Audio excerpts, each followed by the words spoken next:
Mesdames et messieurs, bonsoir, merci. Bienvenue à notre édition du soir. Direction Dakar où vient de se tenir le sommet de la CEDEAO et en marge de cette rencontre, le président de la République par intérim et le premier ministre du Mali ont rencontré la communauté malienne du Sénégal. La rencontre s'est déroulée dans les locaux de l'ambassade du Mali à Dakar. Les échanges ont porté sur le problème du Nord et l'organisation des élections dans notre pays. C'est une correspondance de Aluseni Touré depuis Dakar. En rencontrant la communauté malienne du Sénégal, le président de la République par intérim et le Premier ministre avaient à cœur d'échanger sur les problèmes brûlants de l'heure. Les deux dirigeants ont tous prôné l'unité des Maliens pour réussir une sortie de crise. Dioncouna Traoré et Cheikh Modibo Diarra ont également procédé à une analyse de la situation et proposé des solutions qui devraient garantir une paix et une sécurité durable au Mali. Deux défis urgents se posent au Mali. Le premier consiste à libérer la partie occupée de notre pays et le second à organiser des élections transparentes, justes et équitables. Mais pour l'heure, diront-ils, il est urgent d'aménager un corridor humanitaire pour venir en aide aux populations des zones occupées. Ce corridor permettrait de drainer de la nourriture et des médicaments vers les populations en nécessité. Pour parvenir à la paix, il faut négocier, diront le président et le premier ministre, mais à défaut, on utilisera les moyens qui s'imposent. Satisfait de l'assistance. Quelques communiqués avant de poursuivre cette édition. Le gouvernement malien, dans un communiqué qui nous est parvenu, déclare avoir appris avec indignation la profanation de mausolées à Tombouctou perpétrée par des individus sans foi ni loi. Le gouvernement condamne avec la dernière énergie cet acte inqualifiable qui foule aux pieds les préceptes de l'islam, religion de tolérance et de respect de la dignité humaine.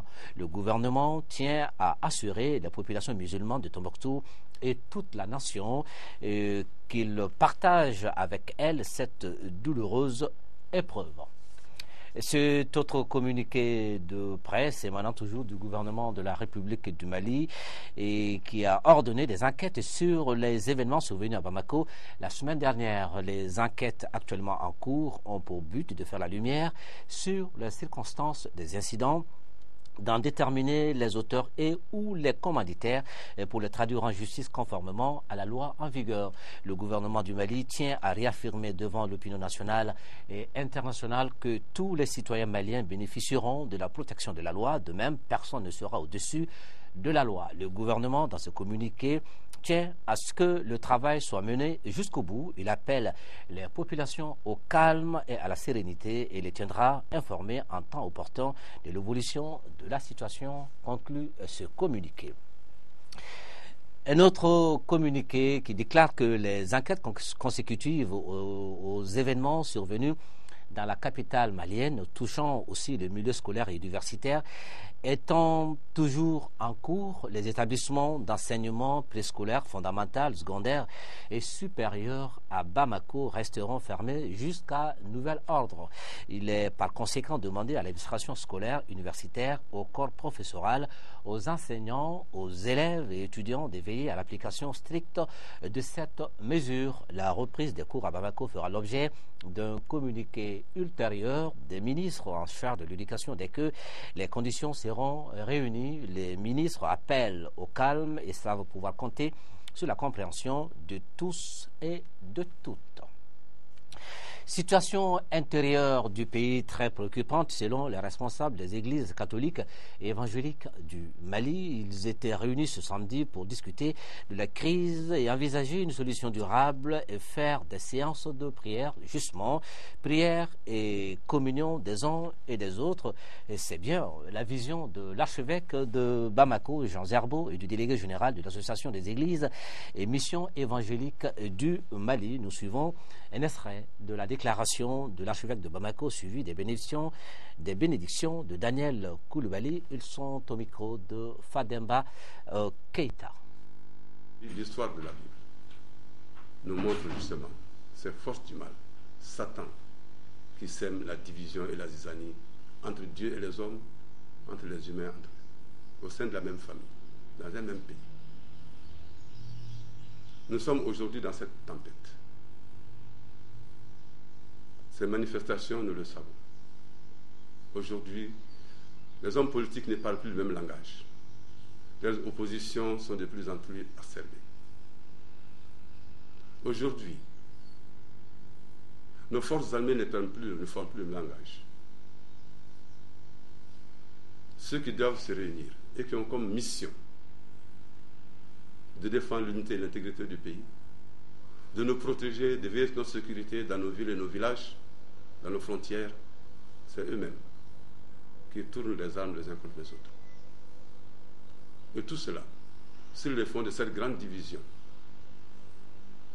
qui est nourrie depuis les années 60 dans notre pays, le Nord qui doit se séparer du Sud. Voilà comment le conflit du Nord s'est transporté au Sud et a fait de nous Djougou Sago.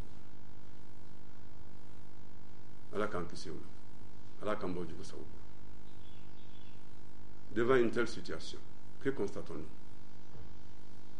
Que de souffrance. Que de souffrance.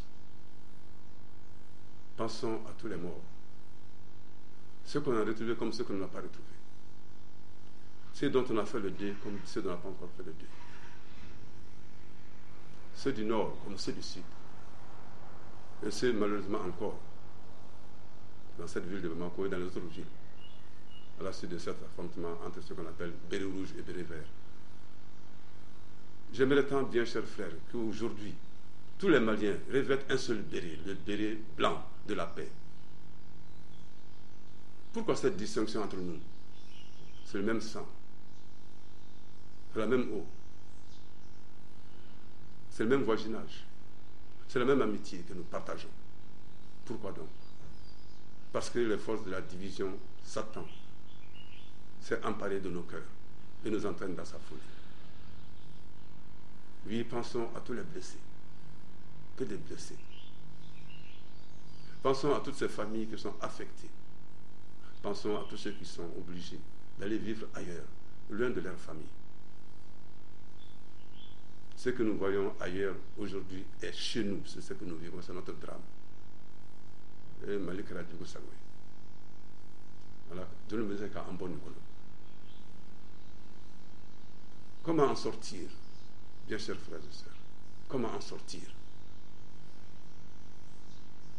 Nous tourner résolument non plus vers les forces du mal, mais tourner vers Dieu, que nous invoquons dans nos mosquées, que nous invoquons le moment de 5 prières de la journée, que nous invoquons dans nos temples, que nous invoquons dans nos églises et nos cathédrales, que nous invoquons dans nos réunions de prières personnelles et communautaires. Oui, c'est résolument qu'il faut tourner vers Dieu. Pourquoi donc? Parce que c'est en lui d'abord que nous allons retrouver le sens de l'humain que nous avons perdu. Dieu notre Père, il y a tant de choses à te dire. Mais ta parole dit que tu nous donnes infiniment au-delà de ce que nous demandons ou pensons. C'est pourquoi nous savons que la nation malienne est entre tes mains, que tu nous béniras et que tu nous feras sortir de l'épreuve que nous vivons actuellement. Seigneur, de ces cendres que nous voyons du Mali, de ce qui a brûlé, nous prions que l'or pur puisse paraître. Un nouveau Mali bâti sur la justice, sur la droiture, sur l'équité, sur le respect des uns et des autres. Un Mali où il fait bon vivre. Nous demandons tout cela dans le nom de notre Seigneur et Sauveur Jésus-Christ. Amen. L'opération de paiement des salaires des enseignants des régions nord du Mali est effective depuis hier. Le constat a été fait ce matin par le secrétaire général du ministère de l'Éducation nationale. Les guichets sont ouverts au lycée Askia Mohamed de Bamako, le SICA, et le lycée Ba Aminata Diallo, des lieux qui ont été retenus pour le paiement de ces salaires. Alpha Maïga nous fait le point. Ah. La joie de retrouver le prix d'un effort, le salaire de 2 à 3 mois. C'est la pauvreté. C'est pas la pauvreté qui me fait rire. Bon, comme j'ai eu de l'argent, je suis très contente. C'est ainsi pour le paiement des salaires des enseignants victimes de la crise du Nord. Les autorités en charge de l'éducation ont pris certaines mesures. Les payeurs sont là, les enseignants sont là, et nous avons sécurisé aussi les lieux. Nous sommes conscients que les enseignants déplacés du Nord ont beaucoup souffert et nous voudrions minimiser leur souffrance, au moins en leur permettant d'accéder à leur salaire. S'agissant des enseignants restés sur place, des dispositions aussi ont été prises. Il y a le pôle de paiement de Mopti. Ils peuvent donc prendre leur salaire à Mopti. Compte tenu de la situation, il est très difficile que le ministère de l'économie délègue des crédits au nord. Le paiement des salaires des enseignants des 3 régions a été reparti au niveau de 3 lieux. Pour la région de Kidal, au niveau du lycée Ba Aminata Diallo, Tombouctou à Lessika. Quant aux enseignants de la région de Gao, eux, ils peuvent percevoir leur salaire au lycée Askia Mohamed. Partout, l'opération de paiement se fait sans contrainte. L'opération se passe vraiment dans de bonnes conditions. Nous n'avons rencontré aucun problème. À l'heure où nous parlons, en tout cas, presque les 30% quand même ont été payés à mon niveau, au niveau du Cap du Bourg. J'ai pris mon salaire du mois d'avril, mais mars ce n'est pas OK jusqu'à présent. L'opération de paiement des salaires est effective. Il est bon d'avoir son salaire, mais il y a un mais, car l'avoir dans la zone où l'on travaille est encore mieux. Le collectif des élus du nord du Mali face à la presse nationale et internationale, c'était pour échanger avec les hommes de médias sur la libération totale des régions du nord Mali et l'arrivée massive des populations en provenance du septentrion de notre pays. Alpha Maïga nous fait le point. Le nord du Mali pleure aujourd'hui. Il pleure de son occupation anarchique par des individus sans foi ni loi, encore moins une graine d'humanisme. Parmi ces victimes, ces élus. Il s'agit de députés à l'Assemblée nationale, présidents de conseil de cercle, maires et cadres ressortissants des régions du Nord Mali dans l'administration. Et c'est pour partager avec les journalistes de très fortes préoccupations que cette conférence de presse a été initiée. Le premier sujet, la préoccupation des élus du Nord sur les déclarations de principe et les actes qui sont posés. Le deuxième, c'est le couloir et l'assistance humanitaire à nos populations. Le troisième point, nous allons parler des populations nécessiteuses. Le dernier point, c'est la disponibilité que nous manifestons tous, élus du Nord, à être à la disposition des autorités du Mali. Ainsi, la seule préoccupation qui vaille, c'est la libération totale des régions de Kidal, Gao, Tombouctou et une partie de la région de Mopti. Pour cela, une force de la CEDEAO dans le nord du Mali est-elle nécessaire? En échangeant avec les journalistes, le collectif des élus du nord du Mali a tenu à donner son avis sur la question. La CEDEAO a dit une partie du territoire qui est le Mali, de son espace, a des problèmes d'insécurité. Vite la CEDEAO, vite les armées de la CEDEAO pour libérer le nord et ensuite aider l'armée malienne à se reconstituer. En ce moment précis à Bamako, avec le déplacement des personnes victimes de la crise, chaque famille du nord du Mali à Bamako est devenue un véritable campement, avec, tenez-vous bien, au minimum 3 personnes par famille. L'enquête de la rédaction de Mali Actualité ce soir est consacrée donc aux populations déplacées du nord de notre pays. Nombreux sont ceux qui sont accueillis dans des familles ou dans des centres d'accueil ici à Bamako et dans plusieurs autres régions du pays. Par exemple, le campus pour crise internationale qui se trouve à Niamakoro enregistre aujourd'hui plus de 200 personnes déplacées. Notre reporter Amadou Sankaré est allé à leur rencontre. Voici son reportage. J'ai marché à pied avec mes enfants de Tombouctou jusqu'à un campement. Le campement, c'était Sinsak. On a fait 3 jours en route pour arriver à Mopti. Et de Mopti, on est venu ici. Si tu quittes chez nous, tu as tout laissé et trouver là où tu campes. Ça, moi, je pense que c'est très bien. Même si c'est un peu gênant, mais c'est bien. Ça vaut mieux que dans les conditions qu'on a quittées. Avec les armes, chaque fois tu entends pou, pou, pou. Ce n'est pas la même chose. La situation qui prévaut au nord de notre pays a contraint les populations à un déplacement massif vers les pays voisins, mais aussi à l'intérieur du Mali. Des populations qui abandonnent souvent tout derrière elles. La seule chose qui compte, c'est avoir la vie sauve. Aujourd'hui, la région de Mopti constitue la zone de transit et surtout d'accueil pour une frange importante de cette population. Nous sommes organisés pour accueillir et orienter les populations qui sont en train de migrer vers les zones sud. Parce que quand elles viennent, elles ont généralement pris des occasions sans le sou. Et quand elles viennent, nous essayons donc de leur donner une petite ration alimentaire et nous permettons aussi qu'elles se relient avec leur famille.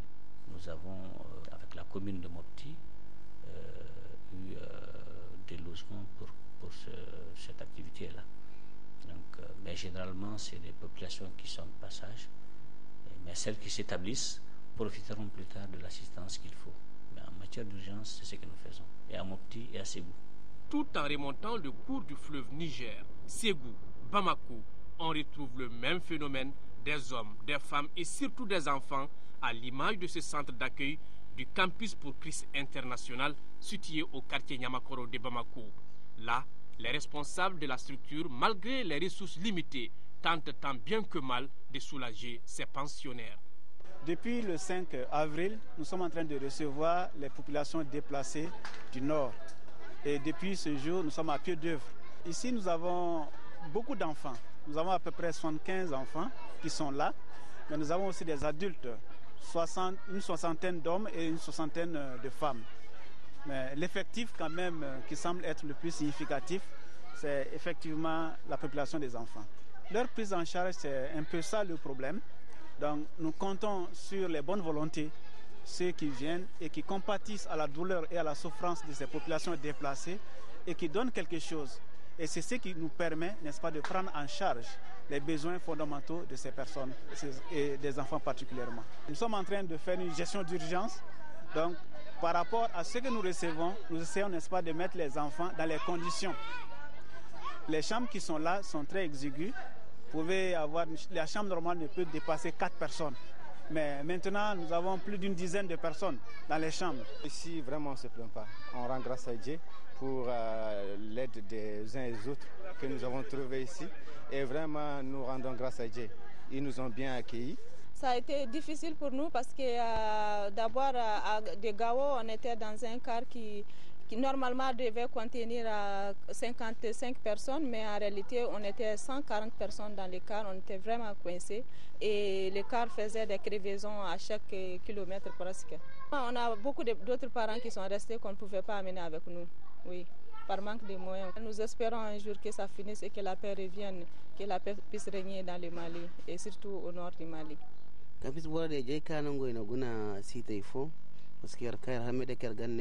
Ici, on n'a pas de difficultés. Seulement, ici, on se lave bien, on mange bien, on se couche bien et puis on se réveille aussi bien. Par la grâce de Dieu, depuis que nous sommes arrivés ici, on n'a pas de problème. Mais notre difficulté, c'est surtout ce que nous avons laissé derrière nous. Nos parents, nos amis, tout ce que nous avons et surtout notre ville. Le Mali nous appartient tous et Dieu est seul. Si vraiment nous adorons un seul Dieu, ce Dieu-là me dit, va vers ton frère. J'ai bien regardé les enfants, j'ai trouvé que je voulais même les amener chez moi. Si on pouvait les partager entre les familles. Bamako, on nous a signalé beaucoup de cas, mais Bamako, c'est une situation ubiquitaire. C'est que ce que nous sommes en train de faire aujourd'hui, c'est avec nos démembrements locaux, c'est essayer d'abord de retrouver ces gens-là, de savoir où ils sont. Et par rapport à l'assistance dont je parlais, c'est de les recenser et de voir ce qu'on peut faire en matière d'assistance. Sinon, à Bamako, je crois que la solidarité nationale même permet que ces personnes-là puissent vivre déjà. Parmi ces nombreux déplacés, il y en a qui sont accueillis par des parents. Et là, difficile d'avoir des images au sein de ces familles. Les personnes rencontrées n'ont pas souhaité s'exprimer ni être filmées pour des raisons de sécurité. Aujourd'hui, tous appellent de tous leurs vœux la fin très rapide de cette situation pour qu'ils retrouvent la terre qui les a vus naître dans un Mali uni et prospère.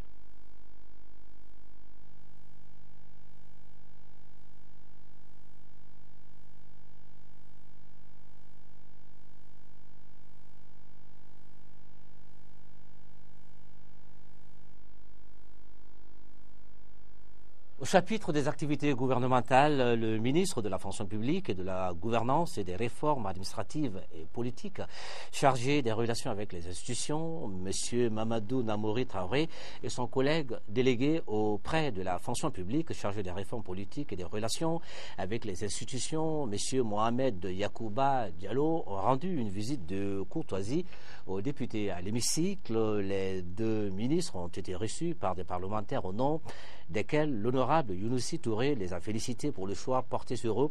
Il a ensuite réitéré l'engagement de l'Assemblée nationale à soutenir le gouvernement de transition.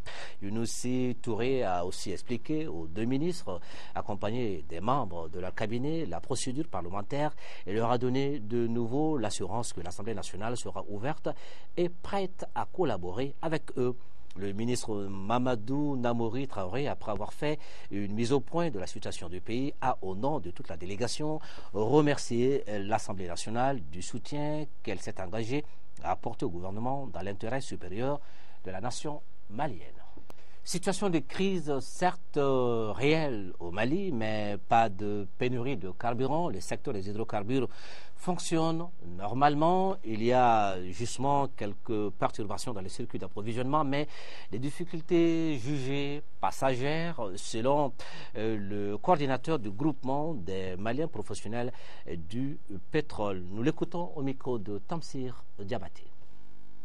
Quand on prend même la consommation du Mali par mois, vous allez trouver que les 65% c'est du gasoil et c'est les 40 ou 35% qui font de l'essence. Donc pour moi, il n'y a pas de pénurie, c'est quelque chose qui est normal.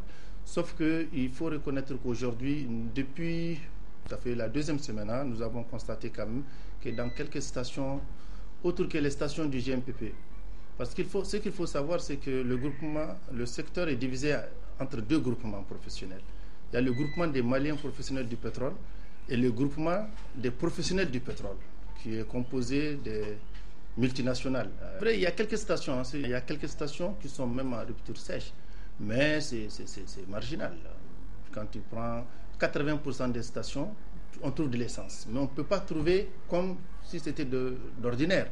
Aujourd'hui, tout le monde sait que le Mali est dans une situation où même par rapport à nos fournisseurs, les gens sont un peu réticents. Et nous-mêmes, nous prenons beaucoup de précautions avant d'engager les citernes sur les routes. Nous rassurons la population, il n'y a pas de rupture d'essence, il n'y aura pas de rupture d'essence. Il y a des perturbations et ça c'est général. Ce n'est qu'une perturbation et elle est passagère. Nous attendons peut-être d'ici dans une semaine, sinon même dans moins d'une semaine, quand les choses vont aller normalement, et les citernes vont sortir normalement et puis ils vont importer de l'essence normalement. Et nous ouvrons maintenant une fenêtre sur l'actualité à l'intérieur du pays, informer et sensibiliser les chefs des villages et les conseillers des communes de Sansandin et de Sibila face à l'incivisme grandissant dans ces localités. C'est justement l'objet d'une rencontre qui s'est déroulée jeudi dernier à Sansandin. La rencontre initiée par le préfet de Ségou a été une occasion d'échanger sur le rôle des chefs de village et des conseillers dans la stabilité du cercle. Là-dessus, nous voyons la correspondance de Kandé Silla. Mettre un terme à l'impunité et l'incivisme grandissant qui sévissent depuis un certain temps dans les localités de Sansandin et de Sibila, c'est l'objectif de cette rencontre qui a regroupé les chefs de village et les conseillers des deux localités. Il s'agit pour le préfet de Ségou de rappeler à ses responsables leur rôle dans la stabilité du cercle conformément à la loi 0623 PRM du 6 juin 1996 qui fixe les prérogatives et les missions des chefs de village et leurs conseillers. Ces derniers temps, nous avons reçu des informations où on a assisté à des problèmes qui sont de nature à remettre en cause la stabilité de notre cercle dû par les éléments auxquels ils se sont adonnés, et consécutifs certainement à des intoxications venues d'ailleurs. Ces rappels ont paru nécessaires vu le glissement et aussi vraiment les comportements que nous avons enregistrés. Le préfet a rappelé que face à la situation, force doit rester à la loi. Les chefs de village, les conseillers, les autorités communales sont plus qu'interpellés face à des agissements ou actes illégaux. Le respect des lois et décisions républicaines ressort de leur mission régalienne.